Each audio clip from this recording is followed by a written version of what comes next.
আসসালামু আলাইকুম প্রিয় দর্শক, চাইতে আপনাদের সকলকে আমন্ত্রণ জানাচ্ছি। শুভেচ্ছা নেবেন। আগামীকাল 25শে ডিসেম্বর বৃহস্পতিবার লন্ডনের দীর্ঘ নির্বাসন শেষে বাংলাদেশে ফিরবেন বিএনপির ভারপ্রাপ্ত চেয়ারম্যান জনাব তারেক রহমান। সারা বাংলাদেশে এই মুহূর্তে তারেক রহমানের প্রত্যাবর্তন নিয়েই আলোচনা হচ্ছে, পক্ষে বিপক্ষে নানাজন নানা কথা বলছে। আজকে আমি আমার আরো নতুন কিছু অবজারভেশন আপনাদের সামনে শেয়ার করব। তার আগে আরো কয়েকটা ডেভেলপমেন্ট হয়েছে গত দুদিনে, সেগুলো নিয়ে একটু আলাপ করতে চাই।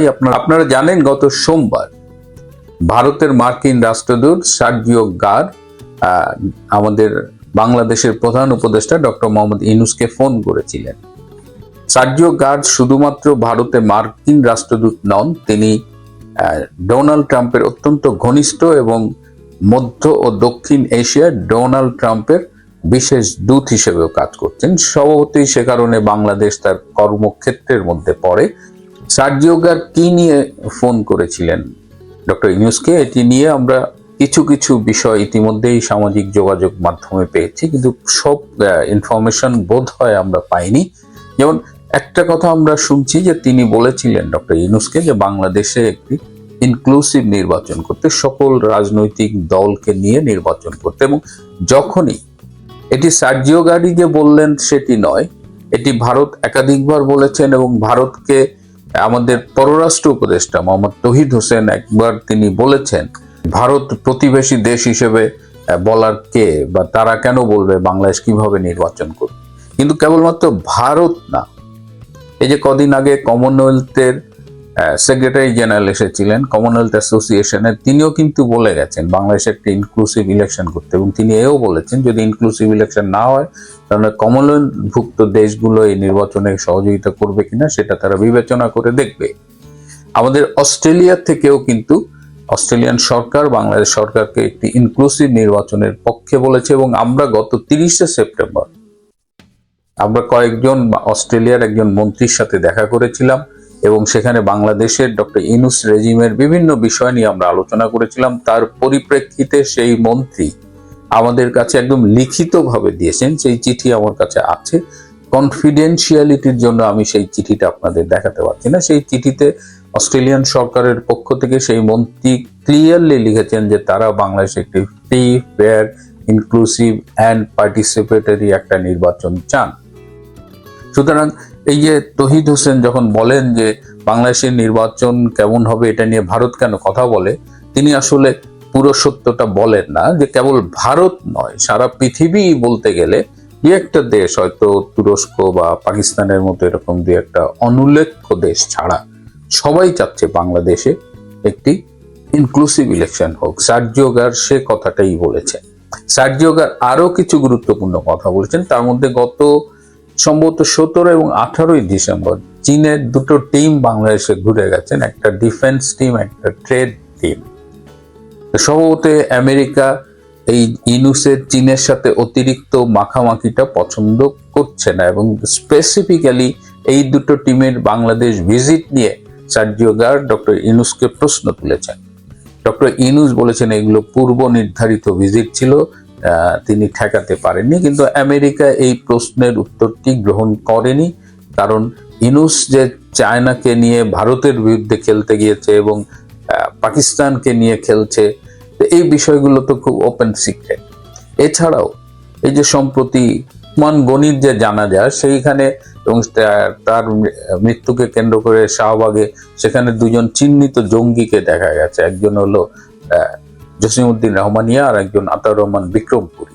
এই দুইজন জঙ্গির উপস্থিতি নিয়েও ডক্টর ইউনূসকে প্রশ্ন করা হয়েছে। এবং আজকে আপনারা খেয়াল করেছেন যে মঙ্গলবার দিবাগত রাত্রে আতাউর রহমান বিক্রমপুরী নরসিংদী থেকে গ্রেপ্তার হয়েছেন। এবং আমি অবাক হব না যদি জসিমউদ্দিন রহমানিয়াও খুব তাড়াতাড়ি গ্রেপ্তার হয়ে যান। এই যে গ্রেপ্তারটা হয়েছে, তারা এতদিন প্রকাশ্যে বুক চিতিয়ে হেঁটেছে, কিন্তু হঠাৎ কেন গ্রেপ্তার হলো? এই গ্রেপ্তারের কারণ হলো এই সার্জিও গারের ফোন। এবং কেবল সার্জিও গার নয়, আপনারা ইতিমধ্যে জেনে গেছেন যে 4জন মার্কিন কংগ্রেসম্যানও বাংলাদেশে একটি ইনক্লুসিভ ইলেকশনের জন্য চিঠি লিখেছেন এবং এই চিঠিটি তারা সাধারণত যারা চিঠি লেখে যে মার্কিন প্রশাসনের কাছে বা মার্কিন রাষ্ট্রপতির কাছে, কিন্তু এই চিঠিটি সরাসরি তারা ডক্টর ইউনূসকে লিখেছেন। এবং সার্জিও গার বলেন বা এই 4 জন কংগ্রেসম্যান বলেন, সবার একটাই সুর যে দল হিসেবে আওয়ামী লীগকে কেন নির্বাচনে অংশগ্রহণ করতে দেওয়া হবে না। ব্যক্তির অপরাধ থাকতে পারে, কিন্তু দল হিসেবে আওয়ামী লীগ যে অপরাধ করেছে সেটি এখন পর্যন্ত প্রমাণিত না, সুতরাং আওয়ামী লীগকে কেন নির্বাচন করতে দেওয়া হবে না। এবং যতবারই এই কথা বলা হয়, ইউনূস একটাই কথা বলেন যে টেকনিক্যাল প্রবলেম আছে, টেকনিক্যাল প্রবলেমের কারণে আওয়ামী লীগকে নির্বাচন করতে দেওয়া হবে না। কি সেই টেকনিক্যাল কারণ সেটি আর ডক্টর ইউনূস খোলাসা করে বলেন না, কিন্তু আমরা সবাই জানি যে আওয়ামী লীগকে যদি আজকে ফ্রি, ফেয়ার অ্যান্ড ইনক্লুসিভ ইলেকশনে আওয়ামী লীগকে যদি পার্টিসিপেট করতে দেওয়া হয়, প্রতিদ্বন্দ্বিতা করতে দেওয়া হয়, সেই নির্বাচনের ফলাফল কি হবে এটা আমাদের চাইতে ডক্টর ইউনূস স্বয়ং ভালো জানেন। এই ভীতি থেকে তারা আওয়ামী লীগকে নির্বাচনে অংশগ্রহণ করতে দিতে চাচ্ছে না। এই যে মানে বিশ্বব্যাপী চাপের মুখে ডক্টর ইউনূস কিন্তু বারবার তার উপদেষ্টাদের নিয়ে বসছেন। আজকেও 2 বার বিভিন্ন উপদেষ্টার সাথে তিনি মিটিং করেছেন যে এই অবস্থায় আসলে কি করা যায়। খুব দ্রুত সময় পেরিয়ে যাচ্ছে। 12ই ফেব্রুয়ারিকে কেন্দ্র করে যে নির্বাচনী প্রস্তুতি, যে প্রক্রিয়া, সেটিও এগিয়ে যাচ্ছে। ঠিক সুতরাং এই প্রতিটা দিন খুব গুরুত্বপূর্ণ। এবং এখন আপনারা অনেক রকমের ন্যারেটিভ শুনবেন, অনেক রকমের গুজব শুনবেন, গুঞ্জন শুনবেন। এই গুজব শুনে অনেকে হয়তো একটু হতাশ হয়ে পড়বেন, কিন্তু এখন আসলে হতাশ হওয়ার সময় নয়, এখন ধৈর্য ধরে অবজার্ভ করার সময়। যা শুরু যেটা করেছিলাম যে আগামীকাল তারেক রহমান বাংলাদেশে ফিরবেন, তার প্রত্যাবর্তন উপলক্ষে বিশাল সমাবেশের আয়োজন করা হয়েছে। তাকে অভ্যর্থনা জানানো হবে 300 ফিটে, এবং সেখানে আশা করা হচ্ছে যে প্রায় 50 লাখ লোক সারা দেশ থেকে আনা হবে তারেক রহমানের এই রিসেপশনে। তারেক রহমান ফিরছেন এটা মোটামুটি নিশ্চিত, এটা নিয়েও অনেক আলোচনা হয়েছে। আমিও বলেছি যে যেদিন মা অসুস্থ হলো তিনি বললেন তিনি আসতে পারবেন না, দেয়ার আর সার্টেন কন্ডিশনস। তারপরে হঠাৎ আবার কি হলো যে তিনি 3 সপ্তাহের মধ্যে সেই ডিসিশনটা চেঞ্জ করলেন। কোথাও না কোথাও কিছু না কিছু ক্লিয়ারেন্স তিনি পেয়েছেন, যে কারণে আসছেন। তিনি যখন এয়ারপোর্টে নামবেন, এয়ারপোর্ট থেকে তিনি যখন পূর্বাঞ্চলে যাবেন, তখন 18 বছর আগে বা 17 বছর আগে ছেড়ে যাওয়া বাংলাদেশ আর কাল তিনি যে ঢাকাটা দেখবেন, সেই ঢাকার সাথে তিনি কোনো মিল খুঁজে পাবেন না। এই ঢাকা অনেকখানি বদলে গেছে। যে পূর্বাঞ্চলে তিনি সমাবেশটি করবেন, সেই পূর্বাঞ্চলের 300 ফিট রাস্তাটাও তখন এক্সিস্ট করতো না তিনি যখন চলে গেছে। এই বদলে যাওয়া ঢাকা, এই যে পূর্বাঞ্চলের 300 ফিট, এই সবই কিন্তু তার রাজনৈতিক প্রতিপক্ষ শেখ হাসিনার অবদান। শুধু যে অবকাঠামোগত পরিবর্তন হয়েছে তাই নয়, গত 17 মাসে শেখ হাসিনার আমলের উন্নয়নের পাশাপাশি বাংলাদেশের রাজনীতিতে যে পরিবর্তনটা হয়েছে, বাংলাদেশের রাজপথে এখন জঙ্গি সংগঠন ISIS এর পতাকা ওড়ে, বাংলাদেশের জঙ্গিরা এখন প্রকাশ্যে বুক চিতিয়ে ঘুরে বেড়ায়, বাংলাদেশে যখন তখন মানুষকে আগুনে পুড়িয়ে হত্যা করা হয়, যখন তখন তাকে জবাই করা হয়, ধর্ষণ করা হয়, নির্যাতন করা হয়। সেই বাংলাদেশের যে রাজনৈতিক আবহে তিনি পদার্পণ করবেন, এবং গত 17 মাসে তার নিজের দল বিএনপি যে পরিমাণ অন্যায়, অত্যাচার, চাঁদাবাজি, ধর্ষণ, লুণ্ঠন, নিপীড়নে অংশগ্রহণ করেছে, সেই রাজনৈতিক দলের নেতৃত্ব তিনি কতটা দিতে পারবেন সাফল্যের সাথে, সেই প্রশ্নটি কিন্তু আমি তার প্রত্যাবর্তনের আগে আপনাদের সামনে রেখে গেলাম। তারেক রহমান যে বাংলাদেশে ফিরবে, যে রাজনীতিতে ফিরবে, সেটি খুব সহজ সরল কোনো সমীকরণ নয়। এমনকি তিনি কোনো সহজ সরল সমীকরণের অংশ হিসেবেও বাংলাদেশে ফিরছেন না। তার সামনে বিশাল রাজনৈতিক চ্যালেঞ্জ, তার সামনে ডেফিনেটলি নিরাপত্তার চ্যালেঞ্জ। যদিও তার নিরাপত্তার দায়িত্বে যারা রয়েছেন, একজন রিটায়ার্ড ব্রিগেডিয়ার দেখলাম তিনি বলছেন যে তারা সরকারের কাছে SSF চাননি, ঝুঁকির চাইতে তাদের প্রস্তুতি নাকি অনেক বেশি। ফেয়ার এনাফ, শুনে ভালো লাগলো, কারণ রাজনৈতিক এই ঝুঁকি এগুলো আসলেই আমরা কেউ চাই না। তারপরেও নিজের রাজনৈতিক দলের অবস্থা, যেটি অবশ্যই প্রচন্ড সমালোচিত হচ্ছে এই মুহূর্তে, এবং মাজুল বাংলাদেশের জঙ্গিদের যে অবাধ বিচরণ, এবং তিনি যে রাজনৈতিক ধারার নেতৃত্ব দেন, বাংলাদেশে অ্যান্টি আওয়ামী লীগ রাজনৈতিক ধারাটার যে নেতৃত্ব দেন, সেটি কখনো ভারত বিরোধী, কখনো মুক্তিযুদ্ধ বিরোধী, এই একটা জগা খিচুড়ি রাজনীতির নেতৃত্ব দেন, সেটি তিনি কিভাবে সামাল দেবেন, এত বছর পর দেশে ফিরে তিনি পারবেন কিনা, সেই প্রশ্নগুলো দেখার জন্য আমাদের অপেক্ষা করতে হবে। তবে আগামী দিনগুলোতে পরিস্থিতি কোন দিকে যাবে একটু ধৈর্য সহকারে আপনারা অপেক্ষা করেন, অনেক কিছুই ঘটবে এমন প্রত্যাশাটাই করছি। প্রিয় বন্ধু, ভারত বাংলাদেশের জন্য ভিসা বন্ধ করে দিয়েছে। এর পাল্টা ব্যবস্থা হিসেবে তো বলা যায় যে বাংলাদেশও ভারতীয়দের জন্য ভিসা বন্ধ করে দিয়েছে। বাংলাদেশের ভারত বিরোধীরা বেজায় খুশি না, বিপ্লবীরা, উগ্রতাবাদীরা, প্রথম আলো যারা ভেঙেছে, ডেইলি স্টার যারা ভেঙেছে, উদীচী যারা ভেঙেছে পুড়িয়েছে, ছায়ানট যারা ভেঙেছে পুড়িয়েছে, ইন্দিরা গান্ধী কালচারাল সেন্টার যারা ভেঙেছে পড়েছে, খুব খুশি। দেখবেন মিষ্টি বিতরণ করেছে, দেখিয়ে দিয়েছি ভারতীয়দের আমরা ভিসা দিব না। তোর আমাদের একটা ছোট্ট শুধু এই তাৎক্ষণিক যে বিষয়গুলো মনে পড়ে সেগুলো দিয়ে একটু নজর দিই। দেখেন, বিশ্ব অর্থনীতি, ব্যবসা বাণিজ্যে বাংলাদেশের অবস্থান কি বলেন? বাংলাদেশ কি একেবারে খুব super power, economic super power? এই বাংলাদেশকে এখনো বিশ্বের বহু দেশে, বহু প্রান্তের মানুষ চেনে ইন্ডিয়া। বাংলাদেশকে ইন্ডিয়া মানে ওয়েস্ট বেঙ্গল যেরকম এরকম পৃথিবীর বহু আছে। আমরা ইউরোপ আমেরিকায় গিয়ে দেখেছি, আমেরিকায় এই প্রশ্নের মুখে পড়েছি, আমি হাইতিতে এই প্রশ্নের মুখে পড়েছি, তোমরা কি ইন্ডিয়ার সঙ্গে? বাংলাদেশ ভাবে ঠিক মতো চেনেও না। আর অর্থনীতি যদি চিন্তা করেন, পৃথিবীর বিভিন্ন কোম্পানি তারা চিন্তা করে আমি ইন্ডিয়ায় ইনভেস্ট করবো, ইন্ডিয়ায় আমার এজেন্ট দিব, দিলে পরে ওই এজেন্টই বাংলাদেশ সামলাবে। বড় বড় প্রতিষ্ঠান যে কয়টা আমাদের এখন নাম মনে পড়ছে টুকটা, আমি শুধু বলি আপনাদেরকে, যেমন তোশিবা জাপান, ওদের এজেন্ট ইন্ডিয়াতে। আপনি এই দেশের তোশিবা জাপানের যাই কিনতে চান আপনাকে কিনতে হবে ইন্ডিয়ান এজেন্টের মাধ্যমে। নিপ্পন সিগন্যাল, তাদের এজেন্ট ইন্ডিয়ায়, যে কোনো কিছু কিনতে হলে তাদের কাছ থেকে কিনতে হবে। অটিস, এলএনটি, এইসব প্রতিষ্ঠানের এজেন্ট ইন্ডিয়ায়। আমাদের যে মেট্রো রেল আছে না, মেট্রো রেলের এই যে রেল লাইন স্লিপার, এগুলোর কাজ করে এই এলএনটি। আপনার অটিস আমাদের মেট্রো রেলের আপনার লিফট দিয়েছে। এদের লোকজন প্রতি সপ্তাহান্তে আসে যায়, এগুলো মেনটেনেন্স করে। আর বাংলাদেশে আর বহু সেক্টর তো আছেই। বাংলাদেশিরা ইন্ডিয়া থেকে ব্যবসা বাণিজ্যের জন্য যাওয়া আসা করে। আচ্ছা, লং টাইম ভিসা ছাড়াও বাংলাদেশ রিসেন্টলি তো ইন্ডিয়া এবং বাংলাদেশ খুব ক্ষুদ্র আপনার ভিসা দিত। বাংলাদেশে বহু মানুষ আছে ইন্ডিয়ান কর্মকর্তা কর্মচারী, এক্সপার্টিস আইটি সেক্টরের, তারা বাংলাদেশে জব করে সাপোর্ট দেয়। এখন এই ভারত বিদ্বেষীরা বলবে ধুরু, এগুলো দরকারই নেই, আমাদের দেশে ভারতীয়দের রাখতেই দিব না, ভারতীয়দের আমার কোনো প্রয়োজন নেই। সবেদন নীলমণি, আমাদের যে সর্বনাশটা এই বক্তৃতার এই স্লোগানের মধ্যে দিয়ে হবে, এটা কি তারা বুঝতে পারে? আপনারা নিশ্চিত থাকেন ভারত বাংলাদেশকে নিয়ে কেউ খেলতে চাচ্ছে।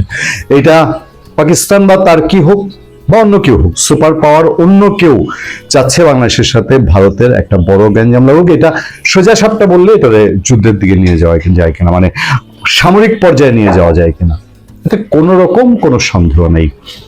বাংলাদেশের পক্ষ থেকে কূটনৈতিক যুদ্ধ একেবারে লাগাতার মানে কাছা দিয়ে লেগেছে। বাংলাদেশ ভারতের সঙ্গে কূটনৈতিক যুদ্ধে জিততেই আসতে হবে, এবং কূটনৈতিক যুদ্ধ করলেও হবে না। একের পর এক ঘটনা ঘটছে প্রতিদিন, আমি বলছি প্রত্যেক দিন অবনতিশীল, প্রতিটা দিন ইচ এন্ড এভরিডে ভারতের সাথে সম্পর্ক অবনতিশীল। ভারতের মতো একটা এত সুপার পাওয়ারের সাথে লাগতে চাওয়া, এটা কি খামখেয়ালি কথা? আসবে পাকিস্তান, চীন ভারতের সাথে লাগতে গেলে বাংলাদেশকে বাঁচাইতে। মানে কেন নিজের পায়ে নিজে কোরাল দিচ্ছে এই ভারতের সাথে গ্যাঞ্জাম করে? ভারত থেকে ছু মারলে পরে তাদের কোথাও এই যারা এগুলো করছে এদের টেকার কোনো উপায় আছে? ভারতের নিজের সংবিধানে এসব স্বীকৃতি দেওয়া আছে। এই আজকের দিনে আবার যেই পতনটা ঘটেছে, আবার যেই সিচুয়েশন তৈরি হয়েছে, এটা খুবই ডেঞ্জারাস বলতে পারেন। আজকে যে ডেভেলপমেন্টটা হয়েছে এটা বাংলাদেশের ভেতর থেকে কেউ চাচ্ছিল, প্রত্যাশা করছিল যে মানে বাংলাদেশ এরকম একটা ডিসিশন নেই ভারতের সাথে আরেক ডিগ্রি গন্ডগোলটা বাড়ার জন্য, এবং সেটারই লক্ষণ দিল্লিতে বাংলাদেশ হাই কমিশনের ভিসা সেবা বন্ধ ঘোষণা। ভারতের নয়াদিল্লিতে বাংলাদেশ হাই কমিশন কনসুলেট সেবা ও ভিসা দেওয়ার কার্যক্রম সাময়িকভাবে বন্ধ করে দিয়েছে। হাই কমিশনের ফটকে একটি নোটিশ ঝুলিয়ে বলা হয়েছে পরবর্তী নোটিশ না দেওয়া পর্যন্ত এসব কার্যক্রম বন্ধ থাকবে। ঢাকার পররাষ্ট্র মন্ত্রণালয়ের কর্মকর্তারাও এর সত্যতা নিশ্চিত করেছেন। মন্ত্রণালয়ের সূত্রগুলো বলছে গত কয়েকদিনে হাই কমিশনের সামনেও বিভিন্ন জায়গায় বিক্ষোভ ও বাংলাদেশ ভিসা সেন্টারে হামলার ঘটনার পর বাংলাদেশের হাই কমিশন, উপ হাই কমিশন ও ভিসা সেন্টারগুলোতে নিরাপত্তা ইস্যু প্রকট হয়ে দাঁড়িয়েছে। এমনকি হাই কমিশন বা দূতাবাসের নিরাপত্তা সংক্রান্ত বিষয়ে আন্তর্জাতিক রীতিনীতি লঙ্ঘিত হওয়ার কর্মকর্তাদের মধ্যে উদ্বেগ তৈরি হয়েছে। এসব ঘটনায় ভারত সরকারের দিক থেকে আন্তর্জাতিক বিধান অনুযায়ী পদক্ষেপ নেওয়া হচ্ছে না বলে কর্মকর্তারা মনে করেন। জানা গেছে ময়মনসিংহের ভালুকায় দীপুচন্দ্র দাস নামে এক পোশাক শ্রমিককে ধর্ম নিয়ে কটূক্তির অভিযোগ তুলে পিটিয়ে পুড়ে হত্যা ঘটনার পর থেকে ভারতের বিভিন্ন জায়গায় বিক্ষোভ করছে বিভিন্ন সংগঠন। এছাড়া আসামের 50টিরও বেশি জায়গায় একই ইস্যুতে বিক্ষোভ দেখিয়েছে বাঙালি পরিষদ আসাম। প্রতিটি কর্মসূচিতেই বাংলাদেশের অন্তর্বর্তী সরকারের প্রধান উপদেষ্টা ডক্টর মোহাম্মদ ইউনূসের কুশপুত্তলিকা পূরণ হয়। এর আগে শনিবার রাতে ভারতের নয়াদিল্লিতে আমাদের হাই কমিশন অফিসের সামনে সেখানে একটা অনাকাঙ্ক্ষিত পরিস্থিতি তৈরি হয়েছিল। পরের খবরটা আরো সাংঘাতিক। বিক্ষোভ হুমকির মুখে কলকাতা শিলিগুড়িতে ভিসা সেন্টারও বন্ধ। দেখেন, ভারতের কলকাতায় বাংলাদেশের উপ হাই কমিশন ও শিলিগুড়িতে বাংলাদেশের ভিসা সেন্টারের সামনে বিক্ষোভ করেছে বেশ কয়েকটি সংগঠন। এর পরিপ্রেক্ষিতে শহর দুটিতে ভিসা সেন্টার সাময়িকভাবে বন্ধ ঘোষণা করা হয়েছে। সোমবার কলকাতায় বাংলাদেশ উপ হাই কমিশনের দায়িত্বশীল এক কর্মকর্তা বিষয়টি নিশ্চিত করেছেন। তিনি জানান, ভিসা সেন্টারগুলো পরিচালনা করে একটি ব্যক্তি মালিকানাধীন প্রতিষ্ঠান। নিরাপত্তা পরিস্থিতি বিবেচনায় কার্যক্রম সাময়িকভাবে বন্ধ রাখতে বলা হয়েছে। এর আগে দুপুরে ও বিকেলে দুটি স্থানে বিক্ষোভের সময় পুরানো হয় বাংলাদেশের পতাকা সম্বলিত ফ্ল্যাক্স ও প্রধান উপদেষ্টা অধ্যাপক মোহাম্মদ ইউনূসের কুশপুত্তলিকা। শিলিগুড়িতে হুমকি দেওয়া হয় বাংলাদেশ ভিসা সেন্টার বন্ধ রাখার। সেটাও এই দীপুচন্দ্র দাসের ঘটনা নেই। মানে এটা যে বিশ্বব্যাপী তোলপাড় তুলেছে তার কোনো সন্দেহ নেই। কারণ হচ্ছে বাংলাদেশ ভারত অবনতিশীল সম্পর্ক, অবনতি মানে ক্রম অবনতিশীল সম্পর্কে, সেইটা দুদিন বাদে দেখবেন বিশ্ব মোড়ল্লা ওই যে পাকিস্তান ভারত লাগলে পরে আমেরিকা নাক গলায় না, এই দিকে যায় কিনা, মানে এরকম একটা সিচুয়েশন তৈরি হয় কিনা। ইতিমধ্যে তার একটা লক্ষণ আছে। দেখেন, লক্ষণটা হচ্ছে এরকম: ঢাকা দিল্লি উত্তেজনা দ্রুত কমানো প্রয়োজন বাংলাদেশের রুশ রাষ্ট্রদূত। তিনি বলছেন, ঢাকা দিল্লির পরিস্থিতি পর্যবেক্ষণ করছে রাশিয়া, কারণ এটি শুধু দুই দেশের জন্য নয় বরং পুরো দক্ষিণ এশিয়া অঞ্চলের জন্য গুরুত্বপূর্ণ। এটি একটি ভূ রাজনৈতিক বিষয়ে এর নেতিবাচক প্রভাব পড়তে পারে যদি ফলপ্রসূ সমাধান না আসে। ফলে ভারতের সঙ্গে যত দ্রুত সম্ভব উত্তেজনা কমাতে হবে বলে মন্তব্য করেছেন ঢাকায় রুশ রাষ্ট্রদূত আলেকজান্ডার খোজিন। সোমবার সকালে রাজধানী রাশিয়া দূতাবাসে এক সংবাদ সম্মেলন আয়োজন করা হয়। এতে সাংবাদিকদের বিভিন্ন প্রশ্নের উত্তর দেন ঢাকায় নিযুক্ত রুশ রাষ্ট্রদূত আলেকজান্ডার খোজিন। দূতাবাসের অন্য কূটনীতিকরা ওই সময় উপস্থিত ছিলেন। খেয়াল করবেন দর্শক, বাংলাদেশ ভারত উত্তেজনাপূর্বক সম্পর্ক নিয়ে এক প্রশ্নের উত্তরে আলেকজান্ডার খোজিন বলেন, আমরা অন্য দেশের দ্বিপক্ষীয় সম্পর্কের সংঘাত নিয়ে কথা বলি না, তবে আমরা পরিস্থিতি পর্যবেক্ষণ করছি। তবে পরিস্থিতি আমরা পর্যবেক্ষণ করছি কারণ এটি শুধু এই দুই দেশের জন্য নয় বরং পুরো দক্ষিণ এশিয়া অঞ্চলের জন্য গুরুত্বপূর্ণ। এটি একটি ভূ রাজনৈতিক বিষয় যার নেতিবাচক প্রভাব পড়তে পারে যদি ফলপ্রসূ সমাধান না হয়। তিনি আরো কিছু কথা যোগ করেছেন, বলছেন, আমরা বাংলাদেশের অন্তর্বর্তী সরকারের পররাষ্ট্র উপদেষ্টার বক্তব্য পড়েছি। তিনি সংশ্লিষ্ট সব পক্ষের সঙ্গে ভারসাম্যপূর্ণ সমাধানের পথে এগোনোর কথা বলেছেন, যাতে উত্তেজনা যতটা সম্ভব কমানো যায়। আমরা আমাদের প্রতিবেশী বেছে নিতে পারি না। ইউক্রেনের সঙ্গে আমাদের যে অভিজ্ঞতা রয়েছে সেটিও আমাদের জন্য উদ্বেগের বিষয়। একইভাবে এখানকার ভূ রাজনৈতিক পরিস্থিতি নিয়েও আমরা উদ্বিগ্নের কথা জানিয়েছি। ভারতের সঙ্গে যত দ্রুত সম্ভব উত্তেজনা কমানো প্রয়োজন, এটাই ভালো। মানে আমাদের কিন্তু ভালো উপদেশই সবাই দিবে। এখন দেখেন, এই দীপুচন্দ্র দাসের যে ঘটনাটা, এই ঘটনাটা একটু যদি আমরা উল্টা দিক থেকে দেখি, ভারতে একজন মুসলমান ধর্মাবলম্বী মানুষকে যদি সব সনাতন ধর্মাবলম্বী মিলে এবং তাদের কোনো দেবদেবী বা অন্য কোনো কিছু অবমাননার অভিযোগ, মিথ্যা অভিযোগ তুলে তাকে এই পরিস্থিতি করা হতো, এটা একটা রিপারকেশন আমাদের দেশে হতো না? আমাদের দেশের হুজুররা ছেড়ে দিত, যারা কথায় কথায় রাস্তায় নেমে আসে, যারা ওসমান হাদির মতন একজন মানুষ প্রাণ দিলেন, শহীদ হলেন বলা যায়, তার জন্য গিয়ে দুটো পত্রিকা অফিস পুরাই দিচ্ছে। তো এই টাইপের লোকগুলো বাংলাদেশে চালিত না? তো সেম এই ক্যাটাগরির লোক তো ইন্ডিয়াতেও আছে, তারা এইসব হুলস্থুল করছে। আপনাদের মনে করিয়ে দিই একটা কথা, এই এনসিপির নাহিদ মাহফুজ আলম, এনসিপির বলছি, সাবেক উপদেষ্টা মাহফুজ আলম কয়েকদিন আগে একটা কথা বলছে না, যে রাজনৈতিক দলগুলোর সব সাম্প্রদায়িক দাঙ্গা লাগানোর জন্য একেবারে কাছা দিয়ে মাথায় গামছা পরে নেমেছে, ওই টাইপের একটা কথা বলেছিল, মনে আছে? এর সাথে কি কোনো মিল পাচ্ছেন আপনার পরিস্থিতির? ভালো থাকবেন, সুস্থ থাকবেন।